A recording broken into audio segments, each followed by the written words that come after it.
আসসালামু আলাইকুম সুপ্রিয় দর্শক, প্রীতি ও শুভেচ্ছা নিয়ে আপনাদের মাঝে টাঙ্গাইল জেলা দেওয়াভাটা গরুর হাট থেকে এক ব্যবসায়ী ভাই দুটি গরু নিয়ে আসছিল হাটে বিক্রি করার জন্য। 9 মাস প্লাস প্রেগনেন্ট। তো হাটের মধ্যে নিয়ে আসার 2-1 ঘন্টা পর দুটি গরুর বাছুর হয়। তো একটি গরু মাশাআল্লাহ সুস্থ আছে, তবে বাদ বাকি গরুটি বাছুরটি মারা যায়। তো এ বিষয়ে আপনাদের মাঝে একটু তুলে ধরবো কি কারণে মারা গেল গরুটা, এবং গরু কত দিয়ে কিনছে এবং লস হবে কিনা। আসসালামু আলাইকুম ভাই। ওয়ালাইকুম আসসালাম। তো আপনি তো দুঃখিত ভাই, তাহলে গরু মারা ভাই, গেছে। ভাই, তো গরু কটা নিয়েছিলেন ভাইয়া? ভাই আমি দুইটা গরু নিয়ে আসছি কিনে। তো কিভাবে মারা গেল ভাইয়া?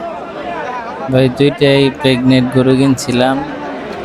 এগুলা হাটে আনার আগে গাড়িতে তোলার সময় একটু ব্যথা পাইছিল। তারপর সাবধানে তোলেন নাই ভাইয়া? ভাই সাবধানে উঠেছি, তবে ভাই হাটে মানে তারপরও তো অ্যাক্সিডেন্ট আর বইলা হয় না, হঠাৎ করে হয়ে গেছে।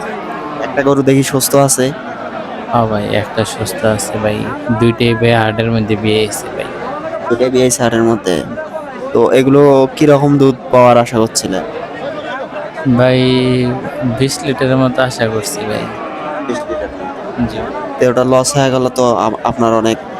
হ্যাঁ ভাই, এটা তো আসলে ব্যবসার জন্য কিনছিলাম, আসলে পালের জন্য না। তবে আমি তো এখনো দুধ বানাই নাই, তবে আশাবাদী ছিলাম হয়তো বা যার কাছে কিনছিলাম সে বলছিল আর কি 20-30 লিটার দুধ দেয়। অনেক দুঃখিত তাইলে আপনি ভাইয়া। তো এটা কত দিয়ে কিনছিলেন যেটা মারা গেছে বাছুর? ভাই 1,30,000 দিয়ে কিনছিলাম। বিক্রি করার আশা কত ছিল ভাইয়া? ভাই কিনছি তো ভাই 7 দিন আগে ভাই, তবে তারপর 1,50,000-60 এরকম বিক্রি করার আশা ছিল। যাই হোক ভাই, এই গরুটা মনে হয় লস হবে আপনার। ভাই, ভাই আমি শেষ ভাই, আমি মাঠে মারা গেছি ভাই। যাই হোক ভাইয়া, কান্নাকাটি করে লাভ নাই, অনেক টাকা লস হবে। আশা নিয়ে আসছিলেন লাভ করার জন্য। ভাই সবই কপাল ভাই। আমরা কোন কোন হাট করেন ভাইয়া? ভাই এখন আমার ওইগুলা বলার মুড নাই। আচ্ছা ভাইয়া, তো আমরা আন্তরিকভাবে দুঃখিত।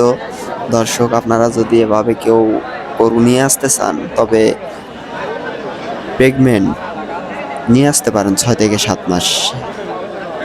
8-9 মাসের প্রেগনেন্ট নিয়ে আসলে আপনাদের খুব সাবধানে নিয়ে আসতে হবে, নাইলে এই ভাইয়ের মতো লস খাওয়া লাগবে আপনাদের। বাছুর 2 বছর 6 বছর পর পাল্টাই যায় খাইছে।